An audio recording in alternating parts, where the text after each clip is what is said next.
So, what did the Proteas learn from this particular Bangladesh series defeat? I'm going to try and pick out some things that maybe me as a fan that I learned by witnessing this performance, by witnessing this defeat. And I'm going to try to pull out some points. We're going to discuss it with you guys as well. I would like to hear what you guys have to say as well in the comment section to see what you think about the particular performances. But I think it's good to maybe reminisce on what has happened and look back at the past and dissect everything that it took place in that final ODI. But not only, I'm thinking the entire series. There were three matches played. Two matches South Africa were completely dominated. One match South Africa dominated. But there are loads of learning curves in this team. The thing that stands out to me probably the most is the gap between what we see on the field from the Proteas men, and unfortunately, yes, we are comparing it because they are playing at exactly the same time, almost simultaneously, and the Proteas women. There is a distinct style of play, mentality, culture in the women's side. You can see it. The way they speak about each other, the way they talk in interviews, the way they communicate, they're all on the same page. It comes across like that. It seems like that. And you can see the passion on their face and in the way they perform. We can't necessarily say the same thing for the Proteas. I mean, when your coach is coming out and talking about your team being asleep, that's already a very bad warning sign. So we're going to discuss everything. We're going to be talking about the ODIs and where we are going with this team. What is the mentality? What is the mindset? How can we improve? What sort of combinations can we think about doing? What sort of how should the players react and respond? How should they behave? How should they think on the field? All of those type of things we'll be discussing on today's show. But what we've noticed is that quite a few of you guys are watching the show, but you're not subscribed. In fact, 44% of you are not. So please, if you are watching but not subscribing, this message is for you. Please subscribe, click that notification bell for all future videos as well. But also what you need to do is you need to smash that like button. It's very important that you do so because that's how we get onto recommended feeds on YouTube and we continuously trend. If we in the cricketing space at least, if we can dominate the cricketing space, particularly South Africa trending, then please get us involved in there by smashing that like button and sharing it with all your friends and family because that's how they get involved in the conversation. We get to hear their opinions, their voices, their opinions, what they think they feel about South Africa currently, where they sit as a fan. I would like to hear everybody's point of view. So smash the like button, comment, share, subscribe. But you also have to subscribe to Cricket Fanatics Magazine monthly. That is a monthly magazine, digital magazine that comes to your inbox every single month. The link is on the screen as well as in the description. Go to the website, click on it, follow the instructions, and sign up. It's also free, guys. You don't have to spend a cent, guys. So please get involved with all the free things that we are offering you. Also, go to cricketfanaticsmag.com for all updates. So without further ado, guys, let's get straight into today's video. I'm looking forward to chatting to you. If you want to make sure that I see your comments and your questions, etc., please get involved with the super chat. That's how we will definitely answer your questions 100%. We won't skip it. We will be forced to ask it. Unless you being crazy and rude and racist, etc., then I won't read it out. But other than that, we'll read out your comments definitely if you get involved in the super chat. So let's get straight into today's video and chat about what the Proteas, or what it seems like the Proteas could have learned from this particular ODI series against Bangladesh.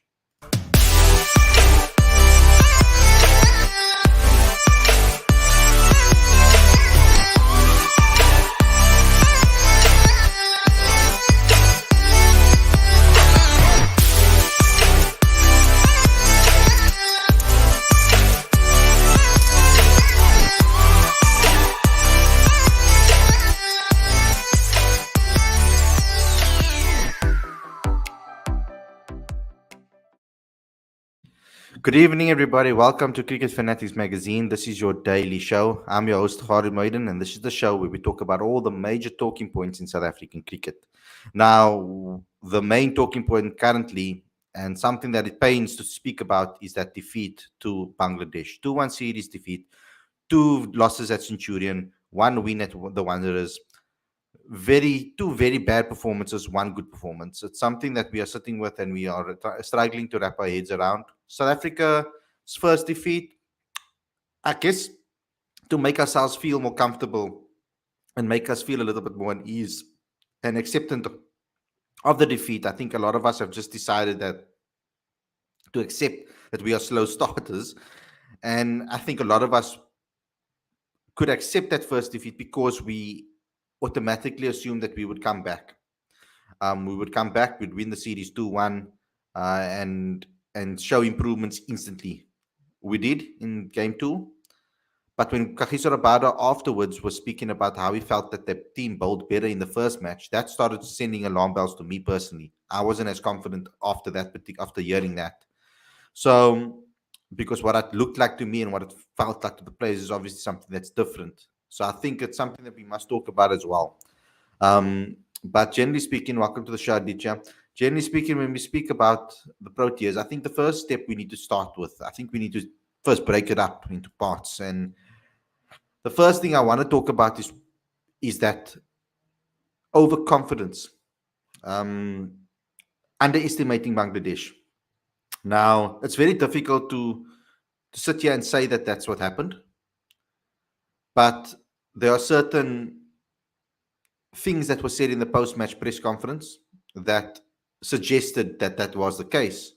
Um, Maybe you can tell us some of the things that Boucher and Bavuma said about that, Aditya, particularly about the performance and then maybe underestimating Bangladesh a bit, because I think that was the first thing. Lungi Ngidi came out speaking about 3-0. Us as fans ate it up, and also we were talking about 3-0. How are we going to beat them 3-0? What did we need to do? I mean, we did a whole show on it. So, what's your thoughts? What was Mark Boucher's and Timber Bavuma's thoughts on this, particularly? I think Mark Boucher was visibly irritated that South Africa had lost to Bangladesh, and that's where phrases like, you know, after a good start, we were asleep. That's where it comes from.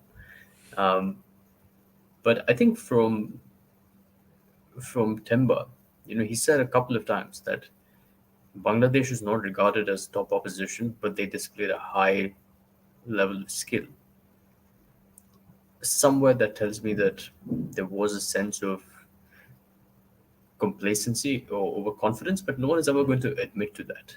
You know, so as much as we talk about overconfidence and these factors, creeping into South Africa's games, particularly after they beat India 3-0, um,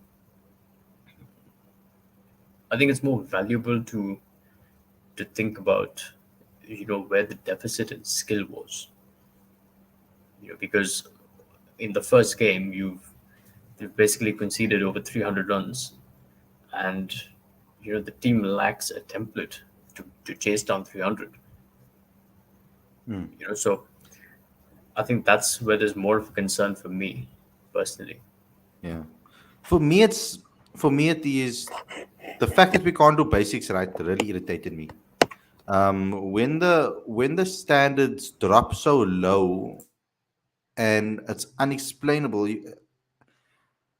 and all of a sudden, I mean, okay, yes, we beat India 3-0, but it wasn't for points. So that pressure wasn't necessarily there because we still need to play you guys for points. So when it actually counts. But So to be honest, I think that series had other motivation. One was that you're playing India. It's a strong team, so you do want to put up, a solid performance. But then on the other hand, I think the team also went in high on confidence because a lot of the players in that ODI series had won the Test series against India prior to that. So when they went into that series, they went in with a whole lot of confidence, and they executed their game plans. They were switched on. They never yeah. really gave India a chance in that series. It was largely chanceless. I think I can accept bad performances if I can see strategies, if I can see mentality, if I can see a certain philosophy or maybe certain style of play or blueprint that is being put in place, or if I can see the direction of where they're going, I don't have to see it crystal clear. I can, even if I see it slightly clear, just a portion of it, and I can see and understand what they are doing, what the coaches are doing, what the structures are doing, all of those things, then I wouldn't feel so bad. But when the team doesn't put in effort, and it looks like they're not putting in effort, and it looks like they are not making, they're not taking things seriously, that's when I get irritated. And that's why I'm irritated about United, the same thing. Manchester United, exactly the same thing. Players don't look like they're putting in effort, like they don't care about the badge. They're not playing for the badge. They're not playing with pride. They're not playing with effort. They're letting other things get into their minds and cloud their reason for why they're playing the game. I think these players need to go back into their minds and remember the reasons why they're playing this game and why they want to represent the country. I think they need to remember the reasons of why they decided to become a Protea. And yes, a lot of them were picked to be Proteas, but it would have always been a dream. When they put on, when they first played for a professional cricket team, they would have thought about playing for the Proteas. I'm sure of that. And why else playing professional sport if you don't want to represent your country? But I think that love, that passion, that I think it's kind of starting to slip away. Maybe us as fans also have a part to play in that, because there's a lot of abuse that happens online, and these players are going to see these things and then turn their back on the fans in some cases too, because sometimes we are extremely um, negative and rude and demeaning with the way we criticize certain players, and we don't know what's really going on in their minds and what's going on in their lives, but yet we are criticizing them like it's just an open roast for them to just, they must just accept it because because they are professional sports players. So people's minds are busy on everything else, and I think these players just maybe need to this just refocus, and find that passion and hunger to want to lift that World Cup trophy. Because without that hunger of wanting it, Bangladesh just wanted it more. It seemed like that, with a bat, with a ball, with a, you look what that FIFA meant. For example, like you could see the passion on the bowler's face when he took the wickets. Taskin was livid. He was completely livid, and you could see how happy he was and how excited he was and how he celebrated it, what it meant to him. I don't like. I'm not expecting our players to maybe go completely crazy on the field and run around like mad guys and get banned by the ICC, but at least I want to see some passion. It's almost like South Africa at the moment. Our players haven't had the opportunity or the luxury of celebrating their milestones to the degree that you could see how happy they were. Yes, Calvareno with his maiden. Yes, Saro with his maiden. But other guys that have racked up centuries, they don't look so. It's like, oh, I've done it already. I've done this before. Sometimes the passion is not coming through necessarily on the field, and it's not coming through in the performances. It definitely didn't look like they turned up over here for this particular series. So I don't understand how that can be acceptable or be seen and acceptable.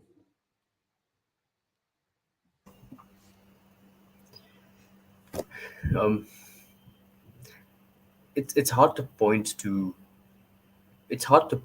specific factors that went wrong for the Proteas, or why they didn't turn up, right? Because like I said previously, no one's ever going to admit to complacency. The cliche before every series is that we want to execute our plans irrespective of who the opposition is. Every captain, every team says that before a series is to be played, whether it's against Australia or whether it's against a weaker team. Um, so I don't know if that's going to happen. But one thing is for sure, that this they have to find a way to start well.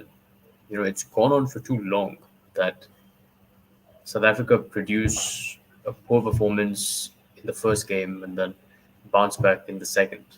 So I felt like that bowling performance in that first game where they conceded 314, I think. Just it that was too much for the batting unit to chase down, Yeah. because we've seen the batting unit be Shouldn't comfortable be though. posting and chasing 280, 290, and you see where they ended up. They ended up at 278. Mm-hmm. So that tells you that their template is basically that of 270, 280, and they don't really have a plan to chase 300 plus. Rohit Sharma said recently, when he was appointed captain of India in all formats, he said in tournaments we need to find a way to play the brand of cricket that we want to, even if we're 10 for 3. Because there's no rule that if you're 10 for 3, you can't make 200 in a T20 game. Or if you're 10 for 3, you can't chase 250, 300 in a 50 over game. So I feel like that's something that South Africa need to work on, because against India, England, and Australia, there's going to be a lot more of these 300 plus games. And they're going to have to figure out a way to to post it and to chase it.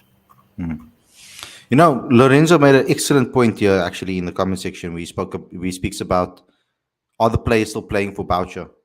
Because at the moment, currently, after this Bangladesh series, we are meant to have that hearing, and Boucher may or may not be the coach of South Africa anymore after that, and that could affect the players too. But like we heard from Temba in previous interviews and in previous post-match games, etc., um, we heard that he said that they don't think about those things. They don't let it affect them. They've kind of built their own little environment within the setup that is creating this environment that they believe in each other and creating a culture of winning mentality.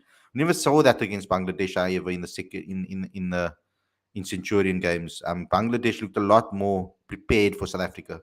It literally looked like they did their homework and they prepared exceptionally well, where South Africa didn't. We've got Werner saying over here, good news to see that Klaasen is starting to get back to his best at the Titans. It is very good to see that as well. It's good to have all of the players that are in contention fully fit and firing. Very good to see that too. Aticha, I'm going to break it up a little bit further and look at it like this and say, if we just talk about the batting, somewhere that they need to improve, and something that we spoke about enough, is that rotation of strike. Now, my thing about selection is you pick orders according to natural behavior and natural ability. Now, this is how I would pick a selection. So if I'm picking Quentin de Kock and I'm saying Quentin de Kock is my number one opener, and that's who I'm going to be picking first on my team sheet, then you need to pick a player that can complement him. What I mean by that is not necessarily just because he's a fast pace batter and he gets off the mark quite quickly normally, doesn't mean that you need to have a slower guy at the other end. It doesn't necessarily mean that. You could have someone that can match the intensity. At the moment, Janneman has kind of been sitting back and allowing Quentin de Kock to control innings. But maybe that isn't the right way to go about it. Maybe Janneman should be the more of the one that takes control of innings and gets in a lot quicker. Maybe it's more valuable to South Africa for him to get in quicker than for Quentin to get in quicker. I don't know. We need to look what works best for South Africa. I've made those points with South Africa women's team as well, with Lizelle Lee and Laura Wolfart. That number 3 position seems to be a problem in the women's team. Who do they pick? For me, it's about situations. So, for example, if Lizelle Lee loses a wicket, Laura Wolfart, you can see that she panics and gets boggled down if she isn't facing balls on the other end and she's just sitting and ball watching. She wants to be involved in the action and feeling bat on ball, getting runs, even if it is singles and rotating the strike. So when you lose a partner like Lizelle Lee, who she already has to tailor her game to suit having an opening partnership with Lizelle, bring in someone that brings out the best in your best players. That should be the main thing with regards to picking selections and picking players in particular order. Bring the best out of your best players. The best way to bring out Quentin de Kock's areas is if you can tell how Quentin de Kock's going to go within the first over that he faces. You can almost already tell how this innings is going to go. If you're starting to see Quinny is struggling a little bit, maybe he's not timing the ball as sweetly, he's trying to smack the ball and go to the boundary, communicate. I think the communication and game management from South Africa is very poor. Those are two aspects that they need to improve, particularly running between the wickets, because that's a very good way of relieving pressure off batters.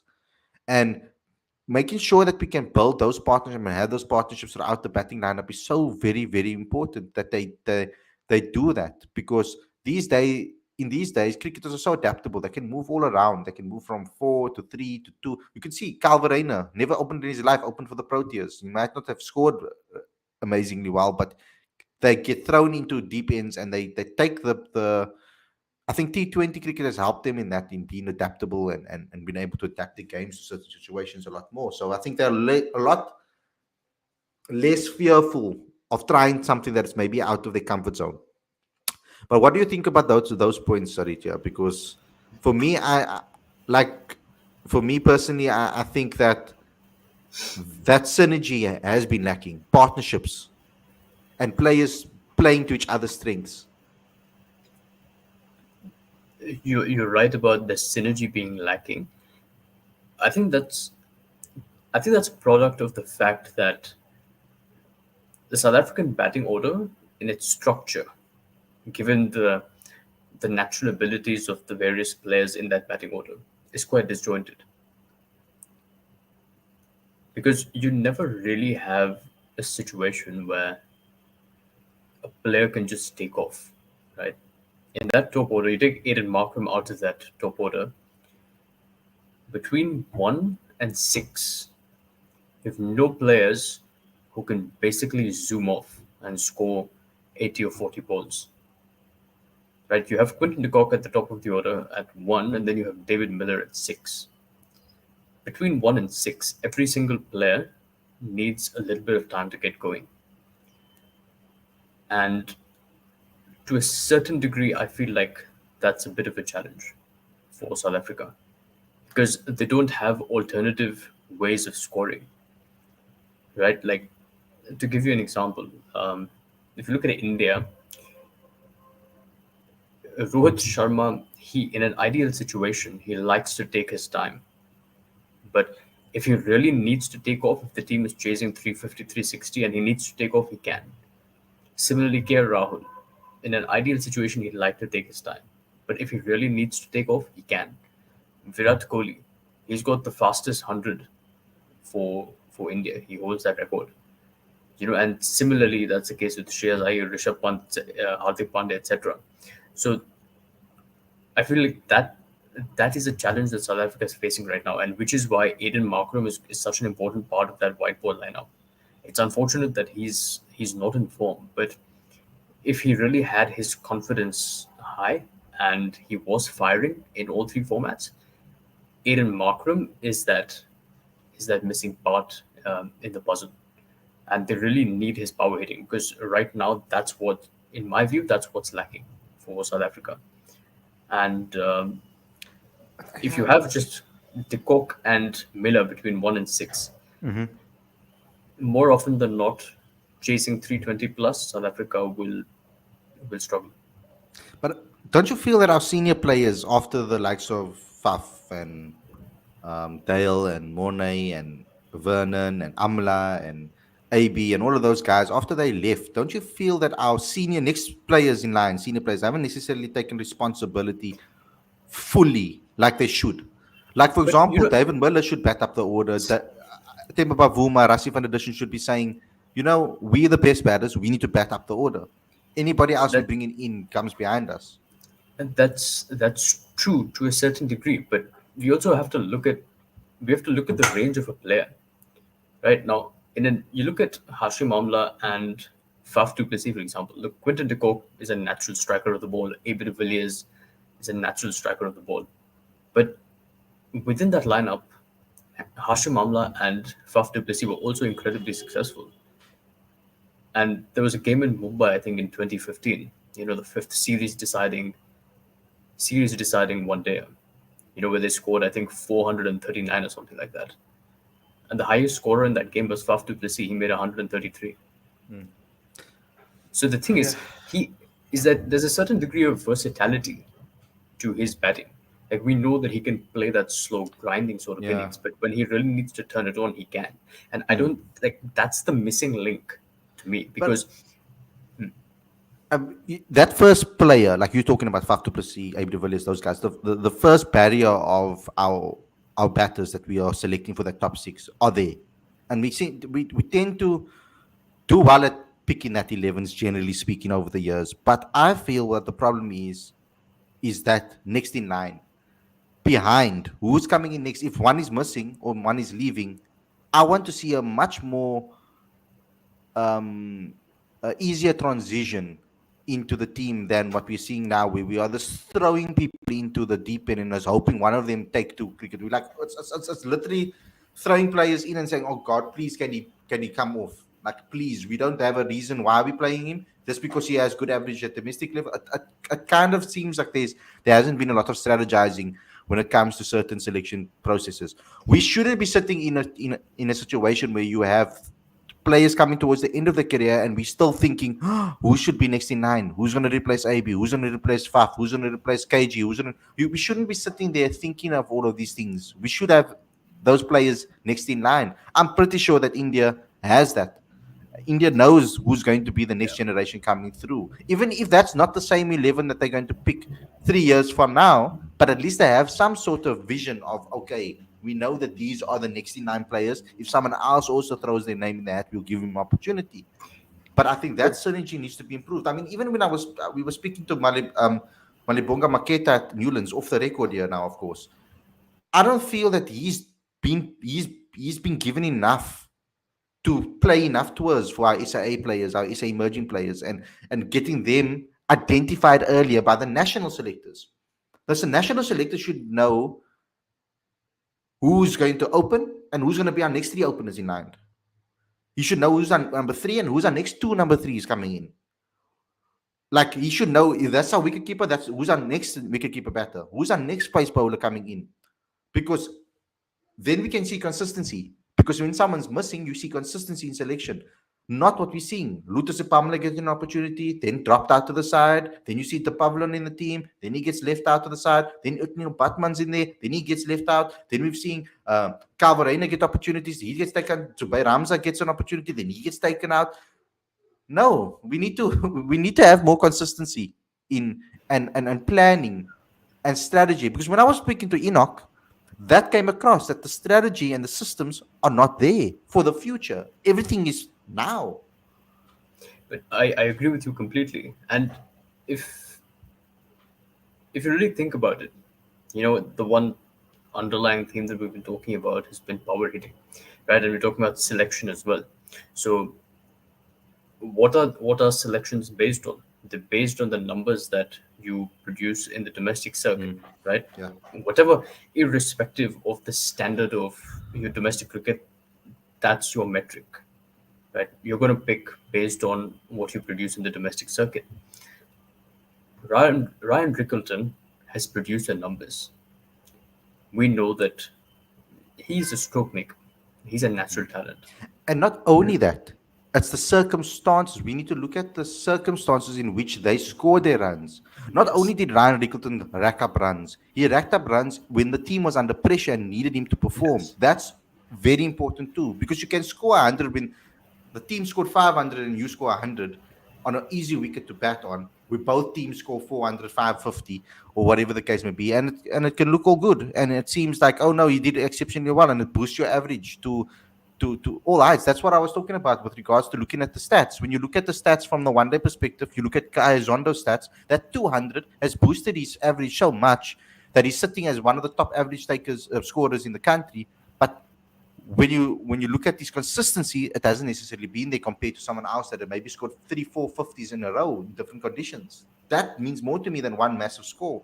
So I think that needs to be the details need to be also looked at a lot more closer. They do. But you're talking about consistency in selection, right? Boucher in his press conference said that Aiden's lack of form was worrying, right? And Aiden's used as that power hitter and a guy who can bowl a bit. If power hitting is your problem, you replace it with an individual who has that same skill set. But instead, the informed player who's produced runs in domestic cricket has been released to his franchise. How can that make any sense? Like there because has they to be some. clearly because they clearly knew he wasn't going to play. But my understanding would have been that he was next in line. If Zubair Hamza doesn't play, he plays. Exactly. So, but I do understand that Calvarino plays because Calvarino was in the picking order before. But for example, you're talking about that big eating position. There is, and mean, generally speaking, we're not only looking for a big hitter, we're looking for a big hitter that can add maybe 1 or 2 overs or can add something different, right? We've got Vian Libber that can play there. I know he's opening now current for the Warriors, which is something new for him. He normally I would put him maybe number 4, number 3, number 4 down in that position. Is not necessarily opening, but I feel that he could open the batting for. I mean, he could play a finishing role for South Africa. He has the ability to do so. I feel personally. So you got Vian Libber, you got Tristan Stubbs, you got Donovan Ferreira, and you've got George Linder. 4 guys that are known to hit the ball long and hit big and can add value as an all-rounder with bowling options as well. So those should be your next in 9 players that I see. When you're looking at your seeming all-rounders, you've got the likes of um, Marco Janssen. You've got the likes of Jason Smith, maybe, that has done brilliantly recently for the Dolphins since he's moved. You've got the likes of Michal Pretorius. You've got the likes of Delano Putgita. You've got quite a few seeming all-rounders coming through. Then you've got batters that are maybe more stronger at batting than bowling. That you've got your batting all-rounders that are also available that can also put on a performance. I think they need to look at things a lot more in detail and put stars next to those people's names and look at situations as well, not just the stats. There needs to be a communication with the clubs, consistent communication. When you create a list, like at the beginning of each season, what I would suggest or what I would do if I was the selector is I would look at it. I would speak to every single coach in the country and create a little list of players that I've heard and listened to. This is what I used to do when I used to go to when I used to go to different events and stuff like that. When I was getting into cricket, I used to, and I was trying to learn about the game. I would do that. Now I think it's something very basic that can be used. If they go and they speak to every division in the country and they get a top 5, maybe one, two, maybe one opener, one middle order batter, one finisher, a seam bowler, and a spinner, maybe something like that, or an all rounder, and tick off 5 from or one for each position from every team. Have that list and monitor. Now go back and say, oh, I just wanted to check up on the player that I earmarked. Earmarked maybe Matthew Brzezinski as the next maybe opener. How's he been doing, coach? How's his attitude been? How's his fitness been? What has been his mentality? And get an understanding of what the players are going through and what they are doing. I see he scored 100 against Western Province on the weekend. What was the circumstances? Um, were other players crumbling maybe? And then he came in and he said, look, coach, I will take, because I'm sure there must be stories to be told. A player will tell a coach, look, I'm ready, coach, put me in. Whatever the case may be. And those are all signs and characters of a good sportsman, good mentality, good things that you can't maybe see when you're watching a game on TV or on pitch vision. So that's what I would suggest. And if one of the players on that list didn't perform, then you can at least say, "Oh no, who's the guy that performed instead?" Maybe Jacques Snyman didn't perform. Maybe Reiner van Tonder performed instead. Um, Whatever the case may be. So, like, I think there needs to be a method with regards to that in in actually going out there and and and and looking. Now, I've seen Victor at different games. I've seen him around the ground watching games, and I see him actively there. Um, and I do see him interested in asking about players. And yes, we've seen a lot of opportunities being given. So that is maybe a positive from that perspective. Hopefully, this can grow, and maybe he takes some of that in consideration. Knowing your players in and out is so important, and I think there needs to be that synergy with regards to the Proteas and animosity, guys. Oh my lord, when they start selecting the right people for positions, coach, assistant coach, bowling coach, batting coach, fielding coaches, etc. Please make sure that there is a good relationship between the national coach and the rest of the franchises.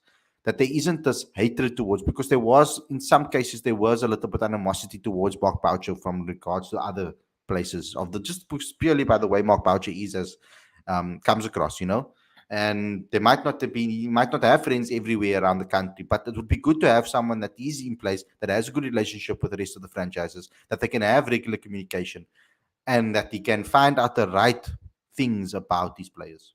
Because I'm telling you, certain hundreds, it says 100 of 150 balls, but it doesn't necessarily mean that that 100 was as special as it may seem. Some performances are a lot more worthwhile than others. Um, so I mean, there's a lot of 50s that Calvarena scored, for example, for Western Province, that held so much weight that was worth a century because he took his team over the line and got them out of trouble. So there are situations like that that we need to take into consideration as well. The scouting network needs to improve. It's very important that we do that, because I don't think our picking order is clear enough. I don't think our picking order is.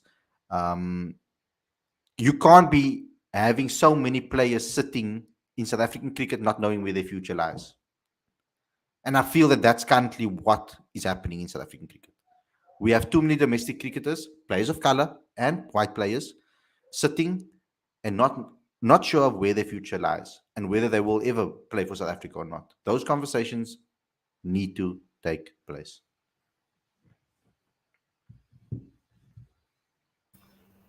Yeah, definitely. And I don't know what the deal is with the team and Mark Boucher. I don't think it's a situation where the team doesn't want to play for him, but um, I hope that this series they didn't really have off-field drama. It's funny how the series before which they've had a fair degree of off-field drama, the team has Oh, come they into had. perform quite well. Oh, they had. I just don't think that the drama was up to your standard of drama. This IPL nonsense caused a lot of crap, Oh which I yeah, don't of think, course. which I don't think maybe a lot of guys, maybe fans that wouldn't have felt it. But I think this IPL choosing to play for the choosing to play IPL, all of those type of things is causing a little bit of a stir, especially with the performance that they put in But the thing is, as they well, had because it's almost like the their head is same there thing already. happened last year as well. But the same thing happened last year as well against Pakistan. Where I think they played 2 or 3 ODIs and then they left. So I don't know how much of like Bavuma said that in his press conference, right? That a lot of stuff should have been cleared beforehand because it's happened in previous years also. So I mean, technically, it shouldn't have been a big deal, but I think that a lot of that conversation, became public with the Yeah. litmus test of loyalty. So Yeah, but also because we've never had a situation where players has to pick a test series over the IPL. I don't think we've ever had a situation like that though, where they've had to pick playing a test match, test series for the World Test Championship points, and then they're picking the IPL. I don't think that situation has happened before. I mean, fair enough. I remember there being like a little bit of controversy last year, with the Pakistan series, Yeah, because there was a little bit. I remember that there virtually every was. Yes. press conference I went to, there's a Pakistani journalist asking about, Yeah, the but that was team's mainly commitment also. to, yeah, Yeah, that was also mainly because of the quarantine.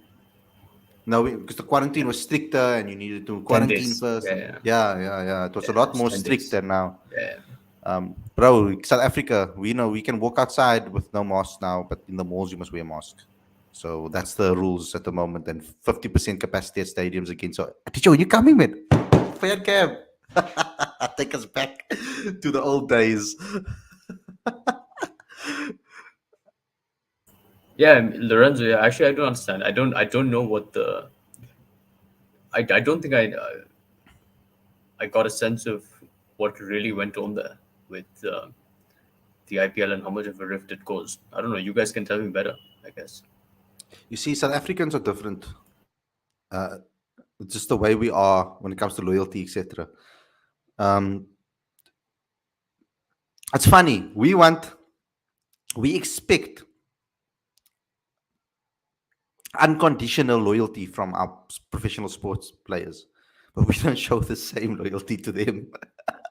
So I would like to ask us to have the same loyalty to our players and protect them and support them, because we quickly turn on players easily, but we expect them to have this loyalty to us. So at the end of the day, they're also human beings. They see what we say on social media and on online, so they react accordingly. But the IPL situation, the fact that Dean Alga said that it's a lot bigger than what we realize. I think them picking the IPL, choosing money over the country is a massive thing in South Africa, specifically for us being not being a first world country either, also third world country as well, where these players are supposed to be representation of this country and what is happening here. And you, Aditya, I think you do know a little bit more than what other people actually know. You know, because of your history being here, you've seen how poor things are in South Africa and how badly things are here. But you've also seen how bad it is in India. But the difference is that India has a multi-billion-dollar tournament that controls world cricket, and there's yes, we mustn't, like, I don't want to discriminate against those players for making that choice and deciding that they need to make that money because of whatever reason they have for doing so. I might not agree, and I maybe disagree, and I'm sure that a lot of people in South Africa, a lot of players in South Africa, a lot of fans in South Africa would disagree with it too, but will understand it because at the end of the day, it's your livelihood that we're talking about. Um, but the patriotic nature and the patriotism that South Africans feel in sport, it's completely different. It's completely different to anywhere else in the world. And also, not only that, it's almost in a way that like we are bullied in a way because we can't keep up to the amount of money that the BCCI can pay, whereas Australia and England can. They can pay their players decent enough money that they don't need the IPL necessarily. The IPL can necessarily be a booster for them or an extra thing for them and an extra bit of income for them. Whereas yeah, it's almost a force that they've always been forced into playing because they don't have a choice because the money that they're giving up is life changing, and you can't ask someone to give up that type of life changing income. But the thing is, it's interesting you use the word bullied, um, because back in the day, in the 1980s and so on, you know, before cricket became massive in India, before India won the 1983 World Cup, India was at the receiving end of a lot of bullying at the ICC, or if you look at the way the Indian cricket team was treated at that 1983 World Cup, it's appalling. Like the team wasn't given passes to go to Lords because it was assumed that India would never make it to Lords, and ultimately they beat the West Indies in the final. And it was only after that India started getting some sort of traction, at the ICC. And I know that a lot of the conversation about the IPL tends to be about money, but to a large degree, it's a representation of the growth in the sort of strength that India has been able to sort of generate through its cricket and through its cricket loving public. So it's a statement that that the BCCI and Yeah, India have made toward cricket. but I So I also feel think like the IPL is more beneficial for Indians than it is for any other country, in my opinion. Like you guys benefit from it the most, in my opinion. I The don't know. IPL I don't players know or about Indian that. players. But I'll tell you, interestingly, in when did you watch the 2019 World Cup between in Yeah, the World Cup finals between England and yeah, New Zealand?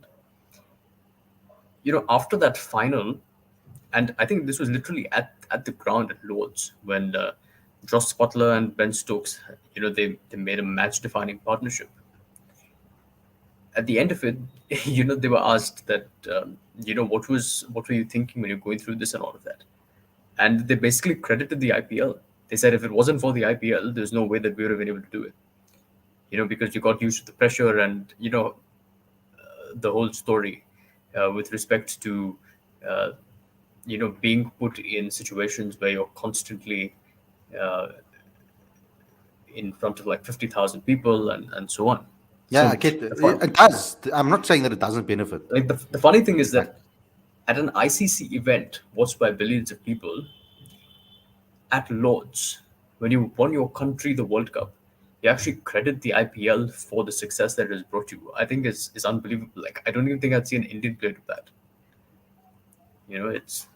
It's crazy. Yeah, and the IPL does do a lot of good things for cricket in general in the world as well. I do agree with that. I do agree that that is the case, and it does do that, and it does teach you skills, and it does teach you a lot of things too. But I'm going for the opening game on Saturday, by the way. oh wow, awesome! That's excellent. Yeah, Chennai Let versus me Kolkata. Yeah, take some videos and stuff and post it on our channel. I would like to see it. yeah, Yeah. yeah. Yeah. But for me personally, I think yeah, we're not pay. I don't understand how professional sports players can still play with no meaning or passion. I don't understand. It doesn't make sense to me. This is my job, for example. I get up every single day without fail, every single day, make sure that I put on a show. I have to be whether I'm going through crap, whether I'm feeling a certain way, I need to put a smile on and be in front of you guys and give you the content that is necessary every single day. And that's what you expect from anybody that goes and does the job. And yes, you're lucky enough to have a job that you can do the one thing that you love doing for the rest of your life and get paid to do what you love doing. And I don't understand how you can walk out and represent your country without having that, leaving everything on the field. Like, I do not understand how you do not hype yourself up to the point that you are just in a euphoric state, almost playing on instinct and passion. Like, you should, whenever you, and especially when every single game counts, like it does now, it seems like, to me, like the Proteas only perform when they need to perform, when it means a lot. Like, for example, the India series, it might not have meant anything for WSL, but what it did for the from the confidence perspective and what it did for the team, they wanted to beat India because of the statement it made.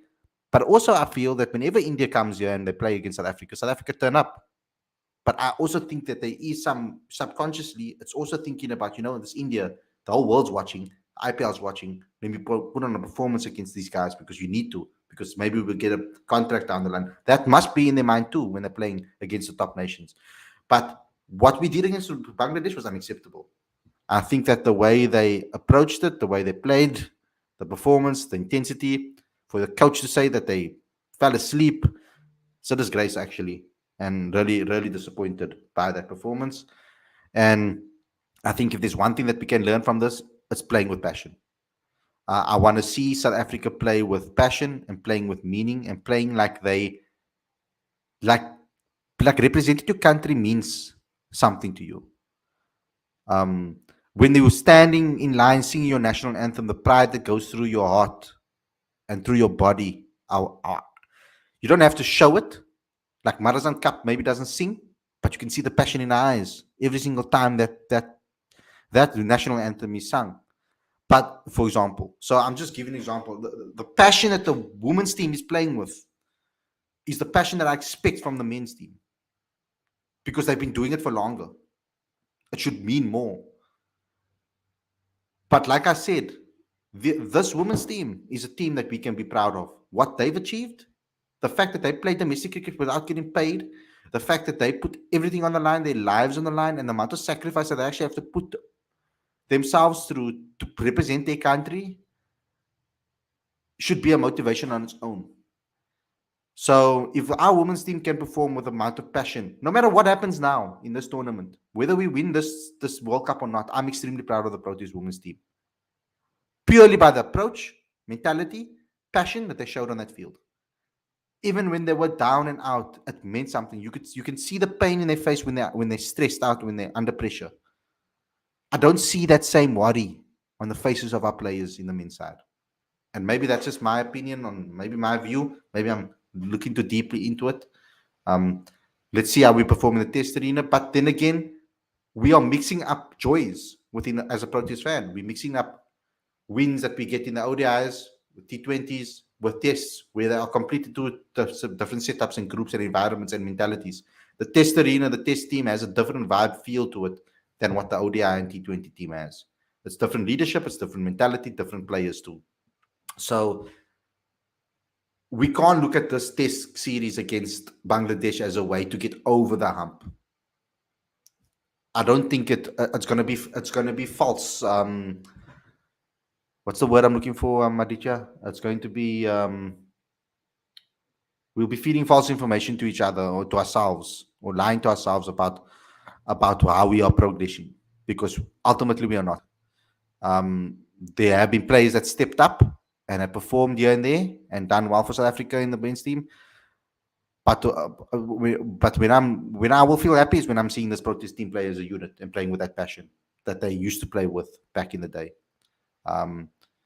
Yes, it's been years since we've won a World Cup trophy, but we must push until we get it, and that's just the bottom line. Because why else play 50 over cricket if you're not trying to lift that World Cup trophy? Final words from you, Aditya? Well, I hope that the Proteas can turn around in the Test arena, and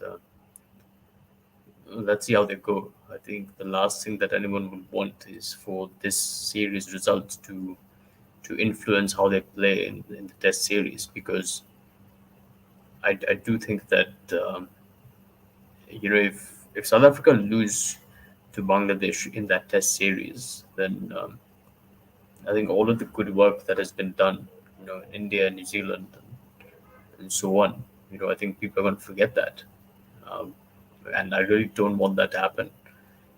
So, yeah, I hope that they can turn things around in the Test arena, and I hope it works out. Mm. Yeah. Anyway, guys, thanks a lot for tuning in. I hope you guys enjoyed this episode. Don't forget to smash the like button, please. Don't forget to subscribe. Don't forget to click that notification bell for all future videos.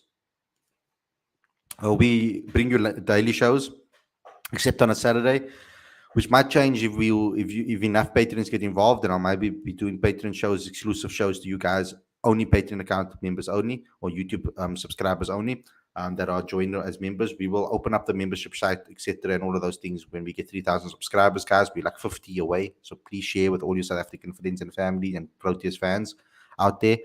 Tell them to subscribe, because we're 50 away from that 3,000 mark. So, guys, please get involved with that. We need your support as much as possible. Don't forget to subscribe to Cricket Fanatics Magazine monthly. We're working on the next issue as we speak. We're waiting on a couple of stories to come through. We'll either post it we'll either publish it tomorrow or on Monday. It'll be one of the 2 days, to give myself some time to actually get everything in order and design everything, get everything in order. We're still waiting on a couple of articles to come through still, guys, for that particular issue on Test cricket. But you can read the previous issue if you want to immediately. Don't forget about the Patreon account. The link is on the screen as well as in the description. Thanks to everybody for watching. We'll see you guys again tomorrow with another daily show. Tomorrow is your Q&A session. You guys get to ask us as many questions as you want to. Make sure that you keep an eye out on Instagram for that. You can ask your questions on Instagram, or you can just keep it for the live chat when we do discuss that with you guys tomorrow.